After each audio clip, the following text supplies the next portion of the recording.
Visual pleasure and narrative cinema. 1. Introduction. A political use of psychoanalysis.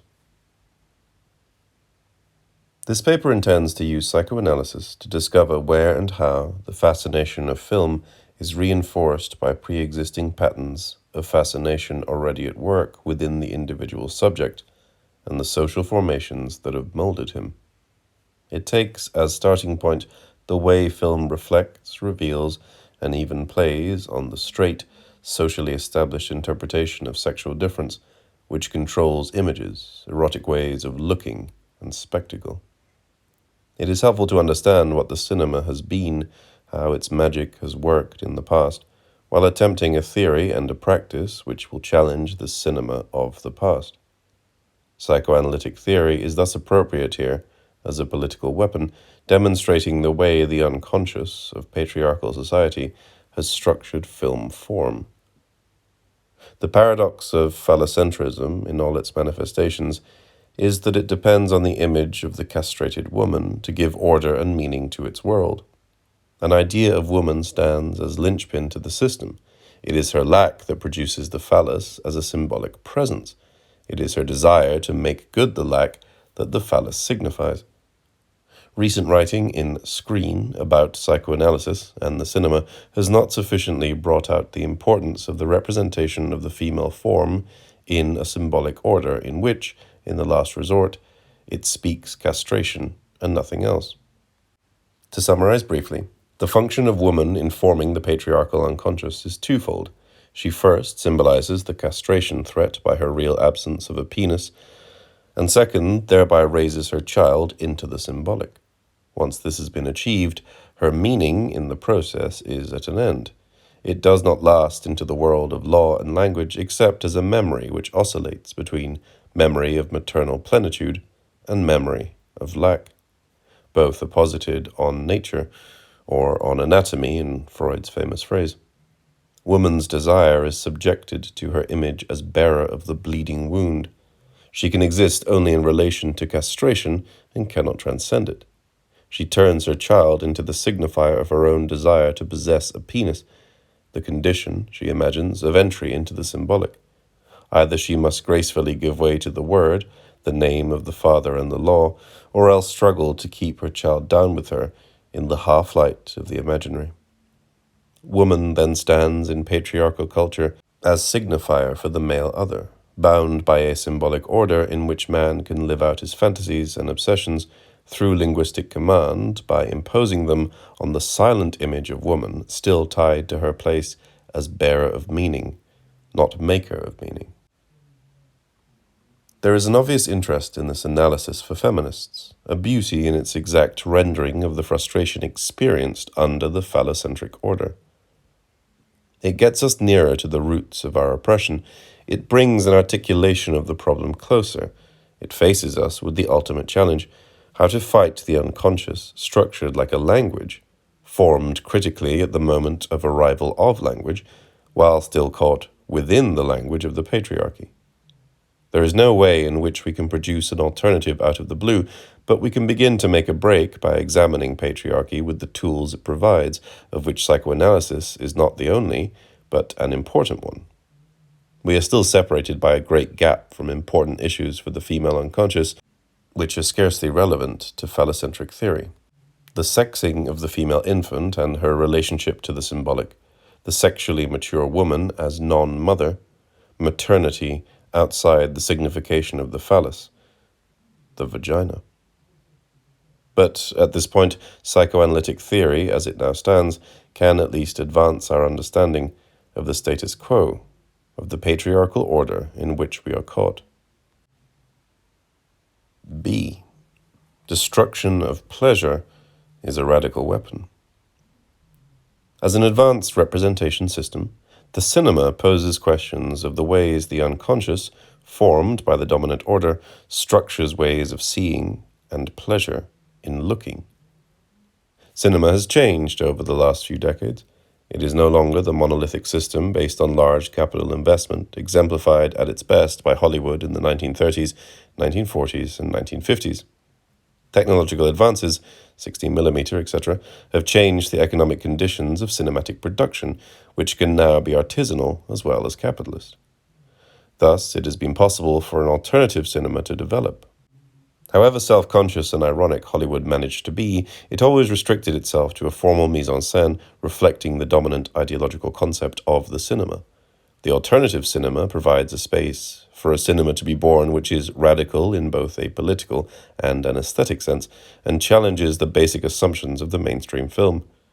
This is not to reject the latter moralistically, but to highlight the ways in which its formal preoccupations reflect the psychical obsessions of the society which produced it, and, further, to stress that the alternative cinema must start specifically by reacting against these obsessions and assumptions. A politically and aesthetically avant-garde cinema is now possible, but it can only exist as a counterpoint. The magic of the Hollywood style at its best, and of all the cinema which fell within its sphere of influence, arose, not exclusively, but in one important aspect, from its skilled and satisfying manipulation of visual pleasure. Unchallenged, mainstream film coded the erotic into the language of the dominant patriarchal order. In the highly developed Hollywood cinema, it was only through these codes that the alienated subject, torn in his imaginary memory by a sense of loss, by the terror of potential lack in fantasy, came near to finding a glimpse of satisfaction, through its formal beauty and its play on his own formative obsessions. This article will discuss the interweaving of that erotic pleasure in film, its meaning, and in particular the central place of the image of woman. It is said that analyzing pleasure, or beauty, destroys it. That is the intention of this article. The satisfaction and reinforcement of the ego that represent the high point of film history hitherto must be attacked. Not in favor of a reconstructed new pleasure, which cannot exist in the abstract, nor of intellectualized unpleasure, but to make way for a total negation of the ease and plenitude of the narrative fiction film. The alternative is the thrill that comes from leaving the past behind without rejecting it, transcending outworn or oppressive forms, or daring to break with normal, pleasurable expectations in order to conceive a new language of desire. 2. Pleasure in looking, fascination with the human form. A. The cinema offers a number of possible pleasures. One is scopophilia. There are circumstances in which looking itself is a source of pleasure, just as, in the reverse formation, there is pleasure in being looked at. Originally, in his 3 essays on sexuality, Freud isolated scopophilia as one of the component instincts of sexuality which exists as drives quite independently of the erotogenic zones. At this point, he associated scopophilia with taking other people as objects, subjecting them to a controlling and curious gaze.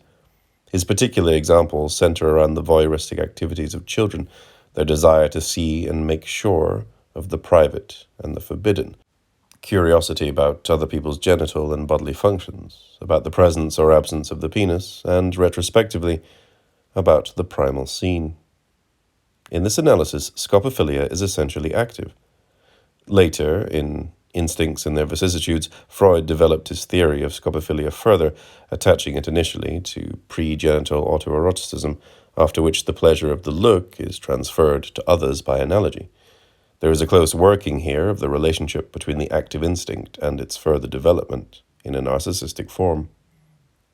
Although the instinct is modified by other factors, in particular the constitution of the ego, it continues to exist as the erotic basis for pleasure in looking at another person as object. At the extreme, it can become fixated into a perversion, producing obsessive voyeurs and peeping toms whose only sexual satisfaction can come from watching, in an active, controlling sense, an objectified other. At first glance, the cinema would seem to be remote from the undercover world of the surreptitious observation of an unknowing and unwilling victim. What is seen of the screen is so manifestly shown. But the mass of mainstream film, and the conventions within which it has consciously evolved, portray a hermetically sealed world which unwinds magically, indifferent to the presence of the audience, producing for them a sense of separation and playing on their voyeuristic fantasy. Moreover, the extreme contrast between the darkness in the auditorium, which also isolates the spectators from one another, and the brilliance of the shifting patterns of light and shade on the screen helps to promote the illusion of voyeuristic separation. Although the film is really being shown, is there to be seen. Conditions of screening and narrative conventions give the spectator an illusion of looking in on a private world. Among other things, the position of the spectators in the cinema is blatantly one of repression of their exhibitionism and projection of the repressed desire onto the performer. B. The cinema satisfies a primordial wish for pleasurable looking, but it also goes further, developing scopophilia in its narcissistic aspect. The conventions of mainstream film focus attention on the human form. Scale, space, stories are all anthropomorphic. Here, curiosity and the wish to look intermingle with a fascination with likeness and recognition. The human face, the human body, the relationship between the human form and its surroundings, the visible presence of the person in the world. Jacques Lacan described how the moment when a child recognizes its own image in the mirror is crucial for the constitution of the ego. Several aspects of this analysis are relevant here. The mirror phase occurs at a time when the child's physical ambitions outstrip his motor capacity, with the result that his recognition of himself is joyous, in that he imagines his mirror image to be more complete, more perfect than he experiences his own body. Recognition is thus overlaid with misrecognition.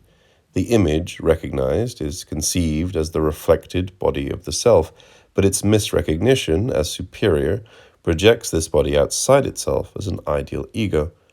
The alienated subject, which, reintrojected as an ego ideal, gives rise to the future generation of identification with others. This mirror moment predates language for the child. Important for this article is the fact that it is an image that constitutes the matrix of the imaginary, of recognition, misrecognition, and identification, and hence of the first articulation of the I, of subjectivity. This is a moment when an older fascination with looking at the mother's face, for an obvious example, collides with the initial inklings of self-awareness. Hence it is the birth of the long love affair, despair, between image and self-image, which has found such intensity of expression in film and such joyous recognition in the cinema audience. Quite apart from the extraneous similarities between screen and mirror, the framing of the human form and its surroundings, for instance, the cinema has structures of fascination strong enough to allow temporary loss of ego, while simultaneously reinforcing the ego. The sense of forgetting the world, as the ego has subsequently come to perceive it, I forgot who I am and where I was, is nostalgically reminiscent of that pre-subjective moment of image recognition. At the same time, the cinema has distinguished itself in the production of ego ideals as expressed, in particular, in the star system, the stars centering both screen presence and screen story as they act out a complex process of likeness and difference. The glamorous impersonates the ordinary. C. Sections 2a and b have set out two contradictory aspects of the pleasurable structures of looking in the conventional cinematic situation. The first, scopophilic, arises from pleasure in using another person as an object of sexual stimulation through sight. The second, developed through narcissism and the constitution of the ego, comes from identification with the image seen. Thus, in film terms, one implies a separation of the erotic identity of the subject from the object on the screen, active scopophilia. The other demands identification of the ego with the object on the screen through the spectator's fascination with and recognition of his like. The first is a function of the sexual instincts, the second of ego, libido. This dichotomy was crucial for Freud. Although he saw the two as interacting and overlaying each other, the tension between instinctual drives and self-preservation continues to be a dramatic polarization in terms of pleasure. Both are formative structures, mechanisms, not meaning. In themselves, they have no signification. They have to be attached to an idealization. Both pursue aims in indifference to perceptual reality, creating the imagized, eroticized concept of the world that forms the perception of the subject and makes a mockery of empirical objectivity. During its history, the cinema seems to have evolved a particular illusion of reality in which this contradiction between libido and ego has found a beautifully complementary fantasy world. In reality, the fantasy world of the screen is subject to the law which produces it. Sexual instincts and identification processes have a meaning within the symbolic order which articulates desire. Desire, born with language, allows the possibility of transcending the instinctual and the imaginary, but its point of reference continually returns to the traumatic moment of its birth, the castration complex. Hence, the look, pleasurable in form, can be threatening in content. And it is woman as representation, image, that crystallizes this paradox.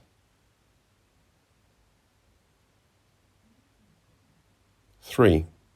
Woman as image, man as bearer of the look. A. In a world ordered by sexual imbalance, pleasure in looking has been split between active male and passive female. The determining male gaze projects its fantasy onto the female figure, which is styled accordingly. In their traditional exhibitionist role, women are simultaneously looked at and displayed, with their appearance coded for strong visual and erotic impact so that they can be said to connote to-be-looked-atness. Women displayed as sexual object is the leitmotif of erotic spectacle. From pin-ups to striptease, from Ziegfeld to Busby Berkeley, she holds the look, plays to and signifies male desire. Mainstream film neatly combined spectacle and narrative. Note, however, how in the musical, song and dance numbers break the flow of the diegesis. The presence of woman is an indispensable element of spectacle in normal narrative film, yet her visual presence tends to work against the development of a storyline, to freeze the flow of action in moments of erotic contemplation.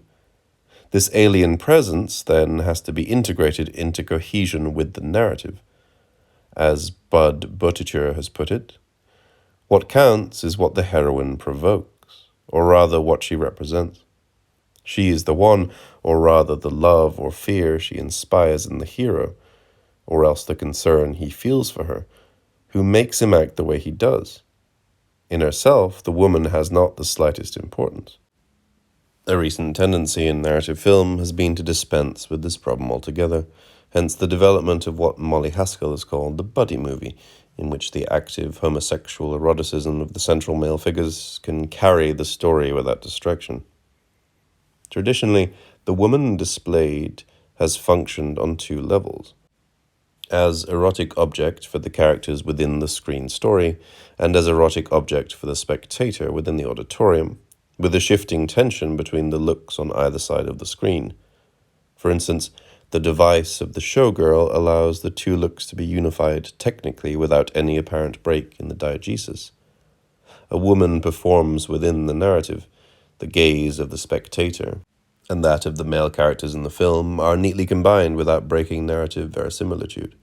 For a moment, the sexual impact of the performing woman takes the film into a no-man's land outside its own time and space. Thus Marilyn Monroe's first appearance in The River of No Return and Lauren Bacall's songs in To Have or Have Not. Similarly, conventional close-ups of legs, Dietrich for instance, or a face, Garbo, integrate into the narrative a different mode of eroticism. One part of a fragmented body destroys the Renaissance space, the illusion of depth demanded by the narrative. It gives flatness, the quality of a cutout or icon rather than verisimilitude to the screen. B. An active-passive heterosexual division of labor has similarly controlled narrative structure. According to the principles of the ruling ideology and the psychical structures that back it up, the male figure cannot bear the burden of sexual objectification. Man is reluctant to gaze at his exhibitionist like. Hence the split between spectacle and narrative supports the man's role as the active one of forwarding the story, making things happen.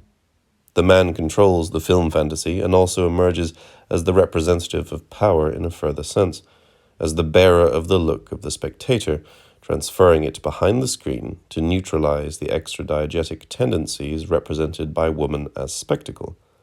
This is made possible through the processes set in motion by structuring the film around a main controlling figure with whom the spectator can identify.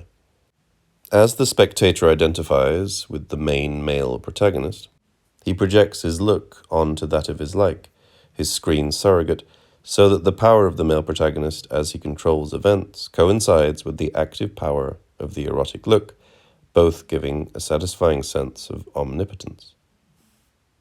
Note: there are films with a woman as main protagonist, of course. To analyze this phenomenon seriously here would take me too far afield. Pam Cook and Claire Johnston's study of The Revolt of Mammy Stover in Phil Hardy, ed. Raoul Walsh, Edinburgh, 1974, shows in a striking case how the strength of this female protagonist is more apparent than real. End note. A male movie star's glamorous characteristics are thus not those of the erotic object of the gaze, but those of the more perfect, more complete, more powerful ideal ego conceived in the original moment of recognition in front of the mirror. The character in the story can make things happen and control events better than the subject spectator, just as the image in the mirror was more in control of motor coordination. In contrast to woman as icon, the active male figure, the ego ideal of the identification process, demands a three-dimensional space corresponding to that of the mirror recognition in which the alienated subject internalizes his own representation of this imaginary existence. He is a figure in a landscape. Here the function of film is to reproduce as accurately as possible the so-called natural conditions of human perception. Camera technology, as exemplified by deep focus in particular, and camera movements determined by the action of the protagonist, combined with invisible editing demanded by realism, all tend to blur the limits of screen space. The male protagonist is free to command the stage, a stage of spatial illusion in which he articulates the look and creates the action. C1. Sections 3a and b have set out a tension between a mode of representation of woman in film and conventions surrounding the diegesis. Each is associated with a look, that of the spectator in direct scopophilic contact with the female form displayed for his enjoyment, connoting male fantasy, and that of the spectator fascinated with the image of his like set in an illusion of natural space, and through him gaining control and possession of the woman within the diegesis. This tension and the shift from one pole to the other can structure a single text. Thus both in Only Angels Have Wings and in To Have and Have Not, the film opens with the woman as object of the combined gaze of spectator and all the male protagonists in the film. She is isolated, glamorous, on display, sexualized. But as the narrative progresses, she falls in love with the main male protagonist and becomes his property, losing her outward glamorous characteristics, her generalized sexuality, her showgirl connotations. Her eroticism is subjected to the male star alone. By means of identification with him, through participation in his power, the spectator can indirectly possess her too. But in psychoanalytic terms, the female figure poses a deeper problem. She also connotes something that the look continually circles around but disavows: her lack of penis, implying a threat of castration and hence unpleasure. Ultimately, the meaning of woman is sexual difference, the absence of the penis as visually ascertainable, the material evidence on which is based the castration complex essential for the organization of entrance to the symbolic order and the law of the father. Thus, the woman as icon, Displayed for the gaze and enjoyment of men, the active controllers of the look, always threatens to evoke the anxiety it originally signified. The male unconscious has two avenues of escape from this castration anxiety: preoccupation with the reenactment of the original trauma, investigating the woman, demystifying her mystery, counterbalanced by the devaluation, punishment, or saving of the guilty object, an avenue typified by the concerns of the film noir. Or else complete disavowal of castration by the substitution of a fetish object, or turning the represented figure itself into a fetish so that it becomes reassuring rather than dangerous. Hence, overvaluation, the cult of the female star. This second avenue, fetishistic scopophilia, builds up the physical beauty of the object, transforming it into something satisfying in itself. The first avenue, voyeurism, on the contrary, has associations with sadism. Pleasure lies in ascertaining guilt, immediately associated with castration, asserting control, and subjecting the guilty person through punishment or forgiveness.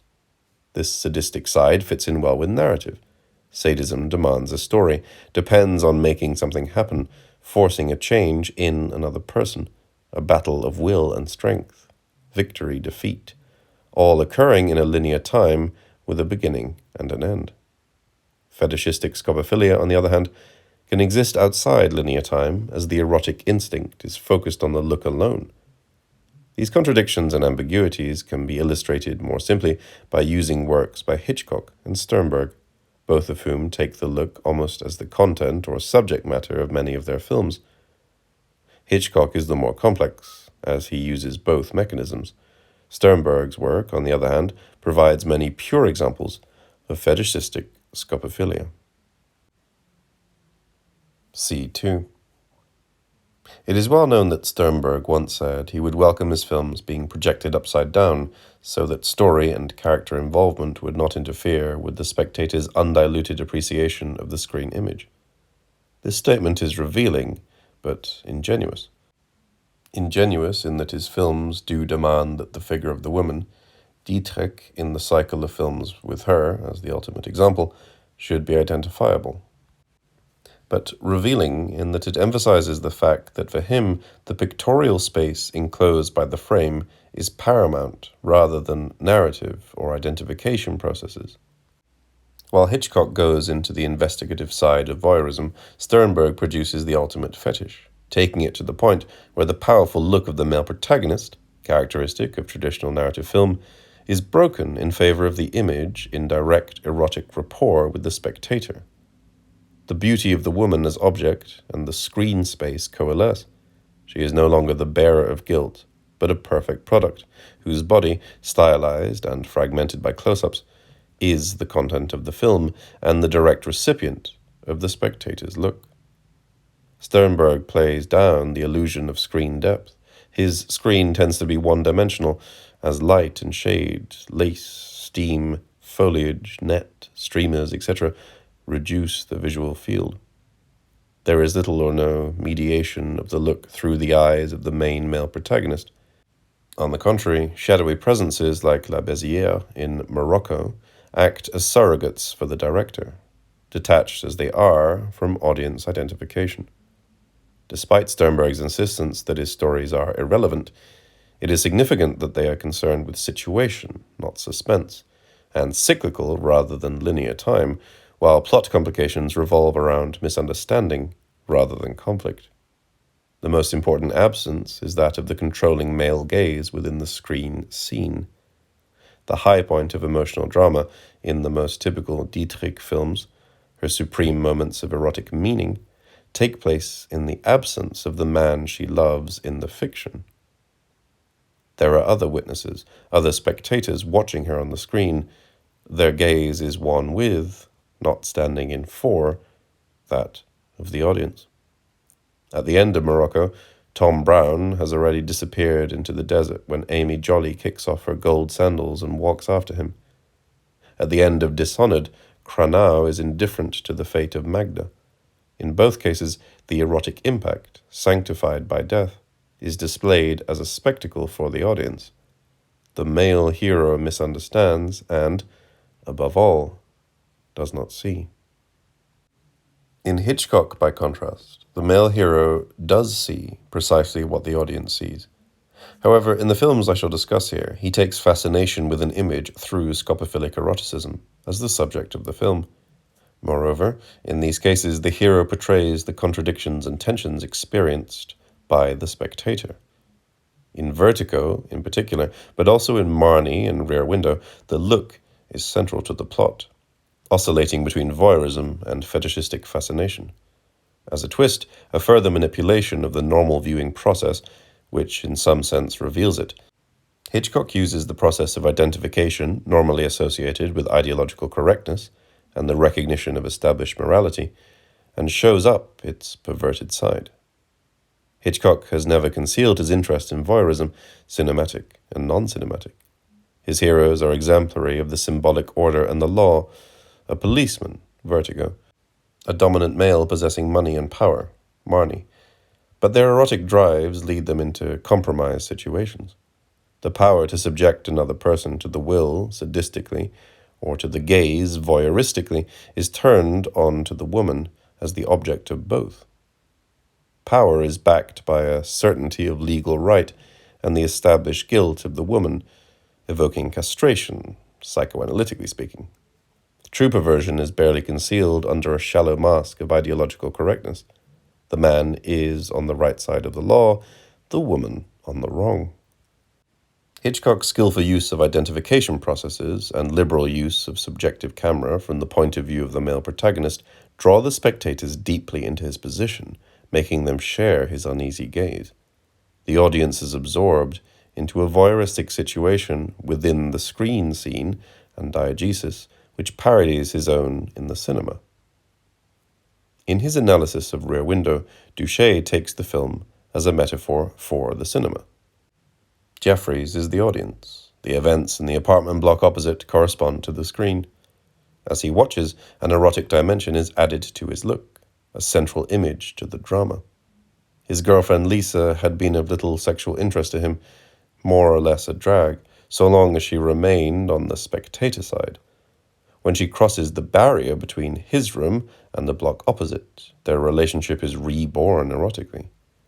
He does not merely watch her through his lens, as a distant, meaningful image. He also sees her as a guilty intruder exposed by a dangerous man threatening her with punishment, and thus finally saves her. Lisa's exhibitionism has already been established by her obsessive interest in dress and style, in being a passive image of visual perfection. Jeffrey's voyeurism and activity have also been established through his work as a photojournalist, a maker of stories, and captor of images. However, his enforced inactivity, binding him to his seat as a spectator, puts him squarely in the fantasy position of the cinema audience. In Vertigo, subjective camera predominates. Apart from one flashback from Judy's point of view, the narrative is woven around what Scotty sees or fails to see. The audience follows the growth of his erotic obsession and the subsequent despair precisely from his point of view. Scotty's voyeurism is blatant. He falls in love with the woman he follows and spies on without speaking to. Its sadistic side is equally blatant. He has chosen, and freely chosen, for he had been a successful lawyer, to be a policeman, with all the attendant possibilities of pursuit and investigation. As a result, he follows, watches, and falls in love with a perfect image of female beauty and mystery. Once he actually confronts her, his erotic drive is to break her down and force her to tell by persistent cross-questioning. Then, in the second part of the film, he reenacts his obsessive involvement with the image he loved to watch secretly.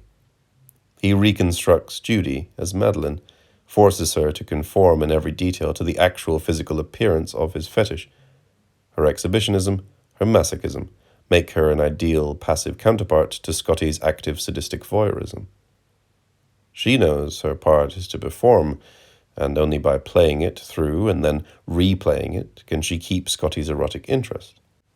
But in the repetition, he does break her down and succeeds in exposing her guilt. His curiosity wins through and she is punished. In Vertigo, erotic involvement with the look is disorientating. The spectator's fascination is turned against him as the narrative carries him through and entwines him with the processes that he is himself exercising. The Hitchcock hero here is firmly placed within the symbolic order in narrative terms. He has all the attributes of the patriarchal superego. Hence the spectator, lulled into a false sense of security by the apartment legality of his surrogate, sees through his look and finds himself exposed as complicit, caught in the moral ambiguity of looking. Far from being simply an aside on the perversion of the police, Vertigo focuses on the implications of the active looking, passive looked at split, in terms of sexual difference and the power of the male symbolic encapsulated in the hero. Marnie, too, performs for Mark Rutland's gaze and masquerades as the perfect to-be-looked-at image.